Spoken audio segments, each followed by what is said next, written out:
içinde bir nur var. Ellerim yorulsa da Sizin geleceğinizi görün. Değil görüp öz geleceğiniz hakkında bilmek istirsiniz. bir gün olacak, ben de ulduz tek yanacağım. Toz içinde gizli kızıl taç tapacağım. Belki geçtir ama bilirim, arzularda yol taparım. Başımdaki bir Pencereden baxıram, rüzgarın ağı getirir.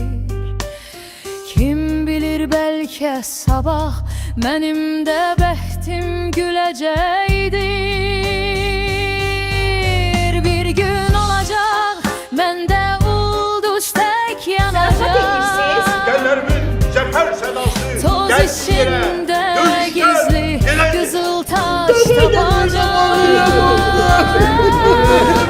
Bəlkə geçdi bilirəm, arzularda yol tapar qaranlıqda.